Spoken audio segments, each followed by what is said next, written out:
This is NEGOTIATEx TV.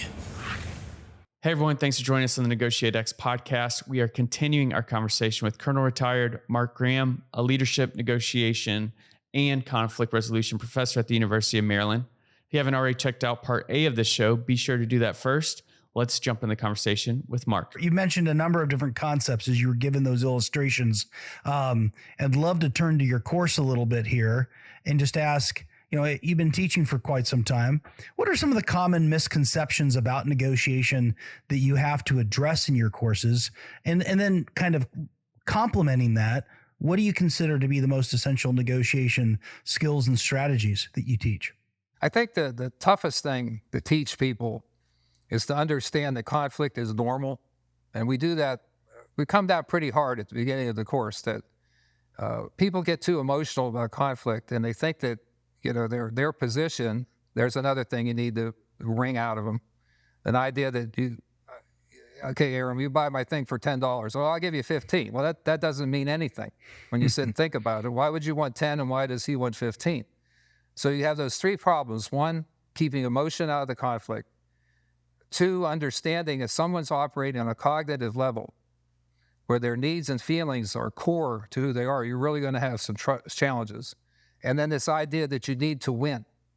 And that's where you get this positional bargaining. And sometimes it slips. The guy will say, hey, I just won. So what'd you win? And so we tried to, and even I make that mistake myself. I'll say, well, what'd you win this time? Or what did you do? Did you accomplish your objectives? And so those are the hardest things to teach. Luckily, because we use the Harvard Negotiation Project, largely I use their scenarios. And they have an emotion in it, but the people arguing and discussing the case usually aren't emotional about it. Sometimes we get some pretty good actors in the class. In my last class, we had a lady who was feeling ripped off by the city truck that hit her car. And we were doing a mediation exercise. And she actually simulated being upset and mad. So it added some flavor. But generally, they could learn how to do this theory without emotion. And if they can do that in their real life, and they write a journal about their experiences, and many of them will come back and say, yeah, once I take emotion out of the conversation, we're going to be okay. And related to that, of course, is we teach them how to reframe questions and reframe comments. Like, you sure made a mess of that. Okay, so we have them work in teams and we have them work alone. So, was saying things in a better fashion. So the class was designed by myself and a woman named Georgia Shaver. She's retired from the World Food Program, and she's seen some stuff. And she is an officially trained mediator, negotiator by the United Nations in Switzerland. She has a master's degree in development, and she's been head of mission in several places, Somalia, Mozambique, some real garden spots at very difficult times. And so I befriended her, and my chairman, he jumped right on it because a fellow named Dr. Charles Field, I don't know if you know about him, but he's was a negotiation. He worked for the lobby for builders. And he was coming around, bumming around with his wife, Sally Field. And she was taking Maryland students around Rome to look at architecture from the fascist era. And he come to tag along. So he just showed up at my chairman's office and said, hey, you have any use for negotiations in your class? So I jumped on it with both feet. And so did Georgia. And we solved the Syria dispute. We were too chicken to try the Middle East, but we tried some other ones in my Mediterranean class. And the students, they're just smiling there, smiling and smiling. So we got a little happy about it. So we're actually doing something. We're not just sitting here. And I said, yeah, you're doing something that can help you. So Charles showed me the basic technique, the Roger Fisher, and then over time, the interest-based negotiations. So I still use the same thing. We talk about theory, causes, techniques, listening, all the important things you need to know to combat and deal with conflict, especially effective communication, and then the actual nug work of preparing everyone's interests and options ahead of time. Just don't dive on in there. We also throw in a section on impasse and mediation, because impasse has been important to me in the past. But Charles Field's paradigm is established, and he actually did a workbook that he's copyrighted, explaining all these different concepts, because students sometimes stumble over a difference between an option and an alternative. And Yeah. you really have to drill down on them on this concept of BATNA. And that's part of the theory. What's their best alternative to walking away? And sometimes over debriefing, that's the first thing I'll say to them. Okay, what would have happened to make you quit the negotiation or walk away? And they said, what do you mean? I said, well, it's like a prosecutor. I'm sure, when you do a closing argument, you've already written it. You wrote it at the beginning of the trial, not 2 days before. So we'll see what they say. Like, for example, in the Trump trial, I'm sure that prosecutor already knows what he wanted to say 3 weeks ago if he prepared properly. So those are the toughest things to get them to understand emotion, do positioning bargaining, do interest-based bargaining, and understand that if you got a cognitive problem, person's needs or feelings are at stake, it's going to be a rough sledding, and you're going to have to do some workarounds. But when you figure what Senator Mitchell did in Northern Ireland, who could have believed it? That they would have any kind of negotiation after 50, 100 years of fighting, but they got it done. So you just keep working at it, as we used to say in the Pentagon. They're not going to do what you want, you keep working it. So preparation is critical to successful negotiations. How do you teach your students to be better prepared for real-world negotiation scenarios? Well, first of all, they got to do the work. A lot of these guys, they'll turn in papers. My undergrads are terrible at this. They turn in papers that are 3 paragraphs long because they're texting, they're not writing. And so we hearken back to the old days where I've actually done this to them, and they don't like it, but I make them submit an outline before they write their paper. That way I can test their sources and their logic, how they're laying down what they're talking about. And that's really old-fashioned, I'm sorry. It reminds me of my 8th grade English teacher. But I don't know of a better way to make someone prepare. In the Army, the JAG Corps, we use what they call the trial notebook. And you have to, there's certain components of going to a trial as a prosecutor, defense attorney, and you prepare those documents before trial, and hopefully they're reviewed by the Chief of Justice or the Chief General Defense Counsel, so that you actually have in court a booklet, sometimes loose leaf, that shows what you're going to do at each part of the trial, to include your cross-examination and the outline of your closing argument. So it's a useful tool. Now, you use it with new attorneys doing the court, but the older ones get mad. They get insulted if you make them do it. But that's how you teach it. And then in the college classes, I actually make them do an outline and turn in their bibliography a month before their paper is due to help them prepare. And I tell them, I said, it's a pain in the butt, but you have to do it because your clients or your people, your stakeholder, you owe it to them to make sure you're fully engaged in what's happening. But it's hard to do. Today, people work like crazy. I mean, I've seen generals, say senior officers running down the hall in the Pentagon preparing as they go because they have no time. Right. So that's why it's so important to have time, make time for reflection. And I make a big deal about that, particularly with the young people. That, you go, but also just sit down, go for a walk, go for a run, lift weights, clear your head so you're just thinking about problems and issues. And that's another way to prepare yourself to prepare. But there's no substitute. In a deployment situation, there's not enough minutes in a day to do everything you have to do. You just have to prioritize and do the boss's work first. Sorry, I'm old-fashioned on that. And then 2, figure out what the priorities are after that. And if you don't know your priorities, go back to your boss, because you don't want to be preparing or working on a case or a negotiation that's not that important. And a lot of that's driven by personality. And that's one of the things we teach. Bernard Mayer created a thing called the Wheel of Conflict. And it's a little wheel, and it shows the different axes around the middle. The middle is like cognitive needs, but then you get other ones like personality, history, structure. And if you use these tools that we give them and checklists, they can't get lost. I said, when you're done with my class, I'm guaranteed if you keep this stuff, that you'll use it again, or at least you'll consult with it. Internalize the idea that you should be fighting for your interests of you and your stakeholders, not just a certain position. So it's hard to teach. Sometimes, like when I was a younger attorney, our boss was kind of crude.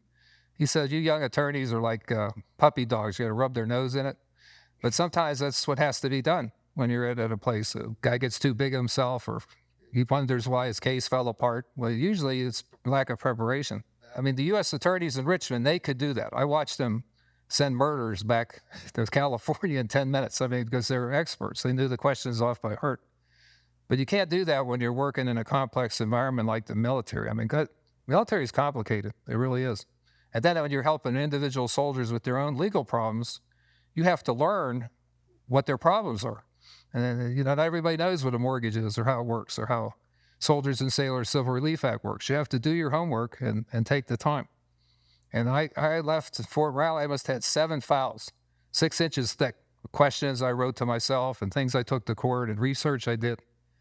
And I use that as a prop in my next job to show people this is what it takes. If you want to be good, you got to do the preparation and don't cut corners. And when you're a colonel, you can cut corners. Okay, but we're not colonels yet. And so that's the thing. Professionalism is the hardest thing to teach. You check their act at the door. Don't be true to your colleagues. Your peers are more important than your bosses when you think about those kind of things. They feed into preparation and doing a good job. So the game of leadership runs very closely with the skill in negotiation, I think. So you can't lose by taking a negotiation class. Well, and you got to make preparation a habit. Once you make it a habit, you're more likely to do it. And to some of your earlier points, my ability to ask good questions, to uncover interests, to share and prioritize my own, get creative around options, all those things are going to require really good preparation. Yes, want to talk a little bit about just your experiences since you've lived and worked all over the globe. How does cultural understanding play into successful negotiation? How do you teach some cultural understanding to your students? And can you share an example of a negotiation scenario where cultural understanding was crucial? Curiously, when you say that, the hardest part of, and we do teach culture in my class, I should have mentioned that, and identity. But the hardest part when you're dealing in foreign cultures, I found, were our own people. Like Japan, for example, I'll give you an example. I had Japanese employees. My secretary made one mistake in 3 years. Can you imagine? One mistake. And it was my fault. That's how professional they are. But on the other hand, I had no idea that she could not stand this one lady in the office because they hid it from us. So they were very opaque. So the Americans would fall for that. And so other nice people, they're really kind. Why are they taking suicide training? Well, they kill themselves at rates higher than anybody else because it's such a tight society. And when you're dealing with them, they have a technique that they like to use that if you don't know what it is, you're going to drive yourself batty. Like, for example, they wanted to drive their ambulances through the Marine base, Futemna, down in Okinawa, the main island. So we negotiated a 1-page document. It took 4 hours to do it because everybody had to have their say. That's how they do it down there. And so they took it and came back to the next meeting and had it already negotiated and settled. Here's what we're going to do. So wait a second, aren't you going to give us a chance to say anything? So they go build their own consensus and they come back. So you have to cut them off at the pass before they go back and go through all their stuff and not give you a chance to comment on their draft. So once you learn that they're like that and they like to keep it in-house and between themselves, you have to find ways to negotiate a process that includes your input before they take it to the headquarters down in Tokyo. And so if you don't know this kind of stuff, then you're in trouble. And that's why in my office in Japan, we had 3 or 4 people. That's all they did was work with the Japanese and handle problems. Even from doing the gifts that they gave the general. We'd tell them, don't give them a gift. Please don't give the general a gift. Then they'll drop a $5,000 check at a restaurant for the general. And they'll take the bill. You didn't even see the bill.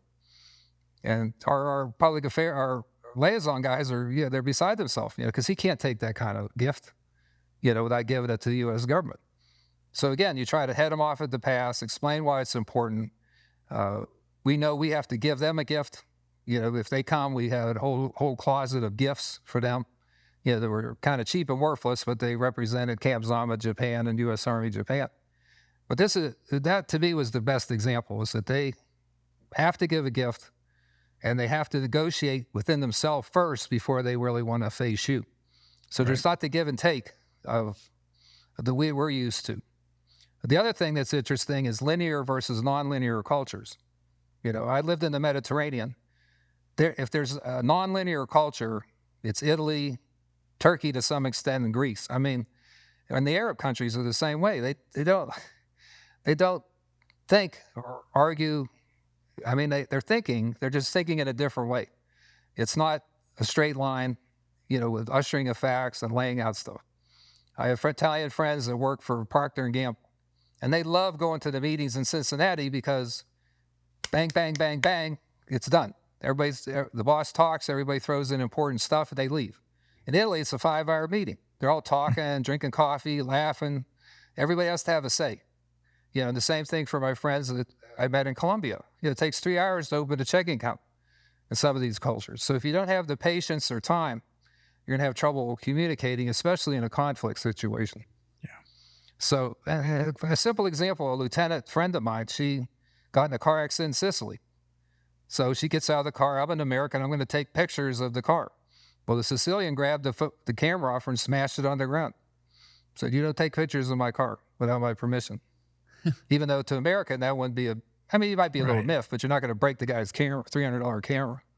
Right. So there's sensitivities that you have to understand. You have to let the Italians have their say before you put the hammer on them or start fighting with them, because that's how their culture is.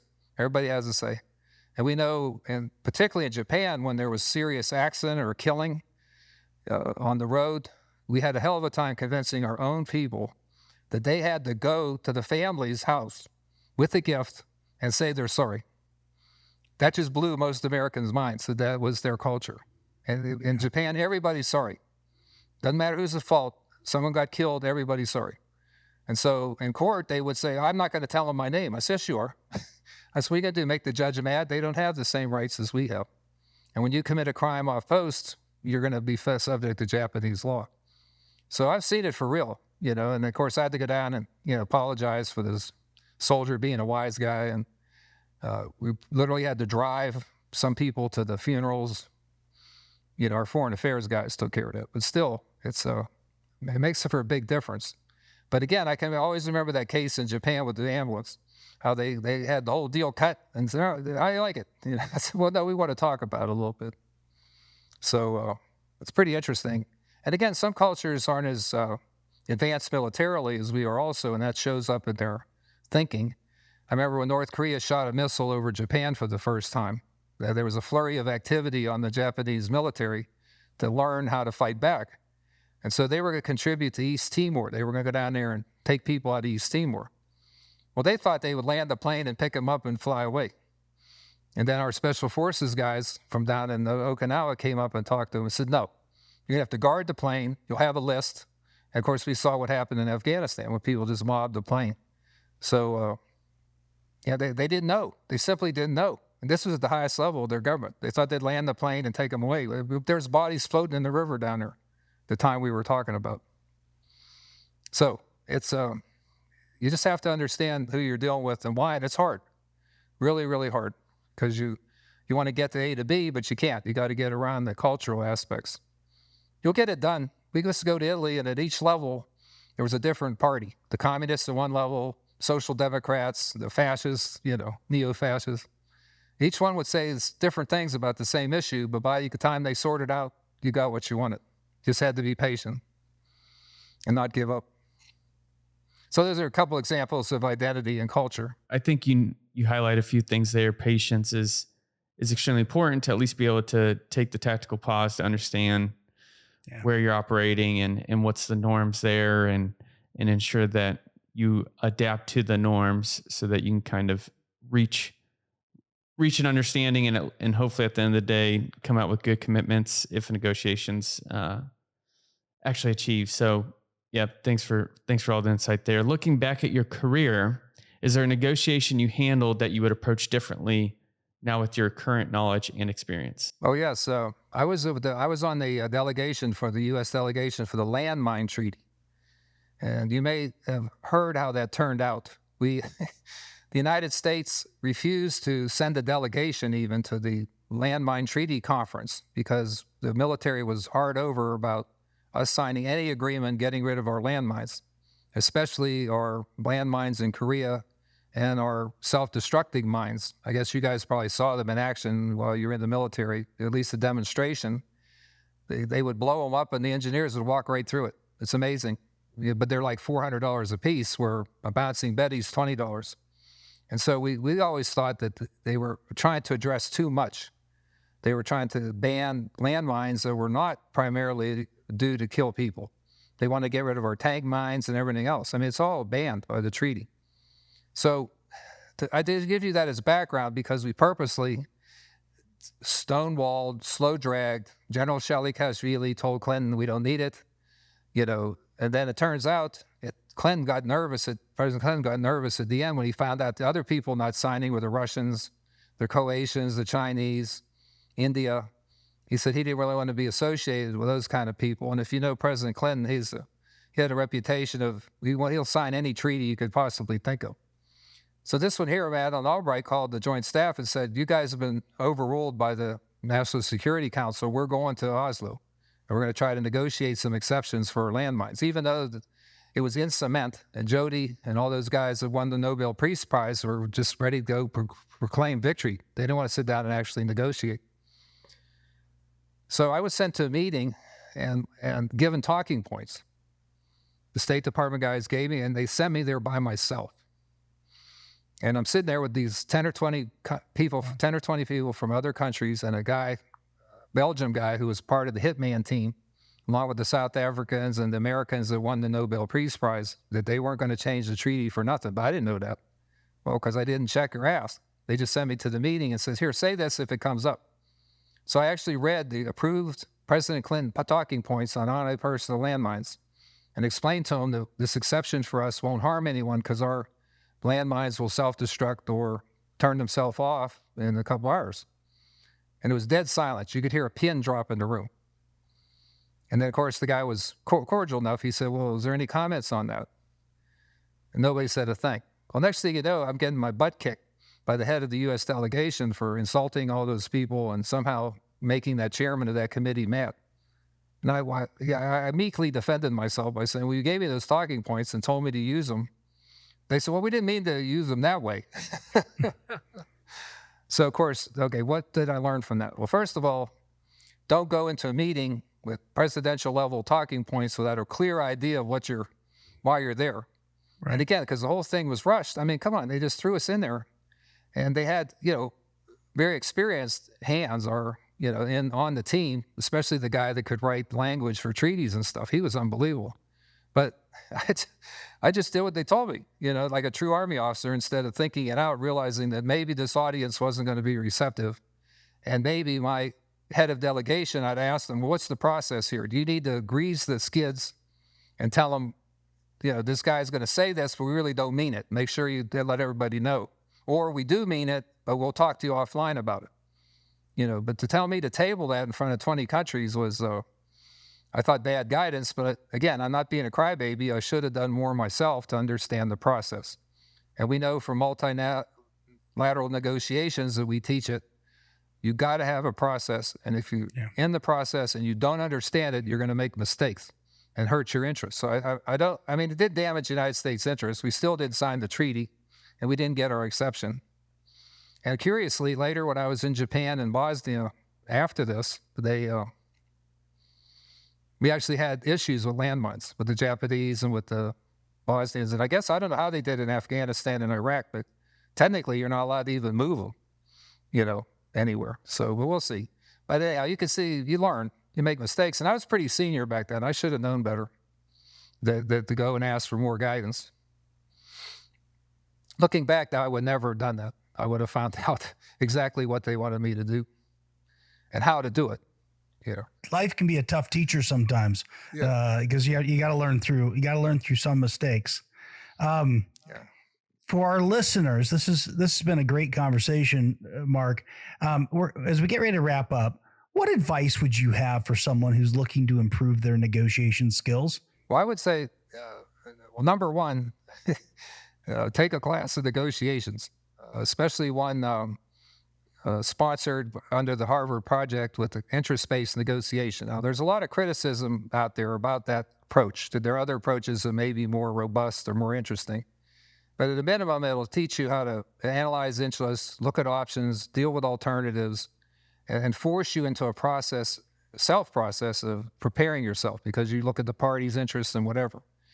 But again, you could take any conflict resolution class that teaches you the techniques of negotiating and running meetings and that kind of stuff. But if you could get your hands on a class that mixes theory with actual practice, like we do it in Maryland and we do for the undergrads, when we do teach it, you should do that.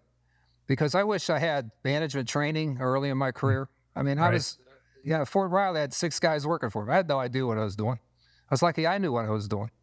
And again, I'm not blaming the Army. It's just, it was a different paradigm back then. I worked for infantry guys, and you probably know what they're like. They told me, we'll let you know you're doing great until we tell you. That's the kind of guidance I got from these guys, Sounds about right. Both Aram and I, former infantry guys, so that sounds about right. I'll never forget the General Wilson telling me that. He says, Mark, it's good advice. In other words, if they don't stop you, just let them do it, do your thing, keep doing it. And don't get too far off the reservation. When you're a captain or a lieutenant, you shouldn't be too creative. Try to just stay within your lane, so to speak. But for training, I'd say a formal training class would be a great start. And then seek out opportunities to do negotiation would be my second piece of advice. And a third piece of advice is what I just went through, to make sure your bosses and stakeholders, if possible, know what you're going to do, and they may have information that you don't have. And so it's really crucial that before you go and negotiate the end of the, donut sale for the Wives Club, you better go tell the colonel that you're going to go do that, because the Wives Club usually has some powerful patrons behind them.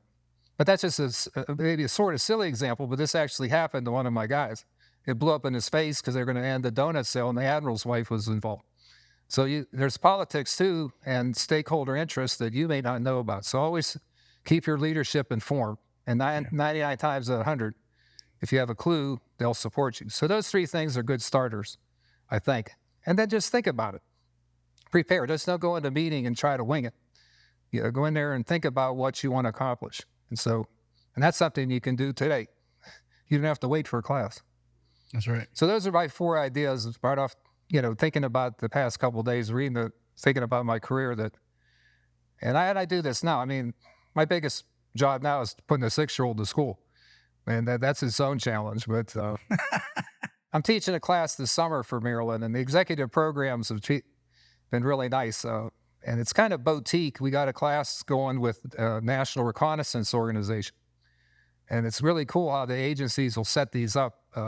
I don't think you guys could go, or your students, but there are programs out there, like at the University of Maryland, executive programs. They can plug you in to classes, I think. I don't think you have to be a degree-seeking student. But the NRO guys, they all sit there out where NRO is, and their agency pays for the class. And that's another place to look. That your workplace may be willing to send you to a class like that, a negotiation class. And they're all over Washington, and I'm sure in other major cities they have. Well, Mark, thank you very much for your time and for your insights today. Just to really appreciate it. And those are some great takeaways there for our listeners. So thanks for being with us. Oh, that's great. Thanks for inviting me. It was a lot of fun. And so that is it for us on today's podcast. If you haven't already, please rate, review, and subscribe to the NEGOTIATEx podcast, and we'll see you in the next episode. Hey, thanks for checking out this video on NEGOTIATEx TV. If you found any value at all, please hit the subscribe button, hit the notification icon if you want to be notified of future videos. And then we also have a couple videos over here that you might be interested in checking out. If you and your small business, your team, are looking to get negotiations or leadership training, then you can head over to NEGOTIATEx.com and learn more about the coaching services we offer. Thanks, and I'll see you over in the next video.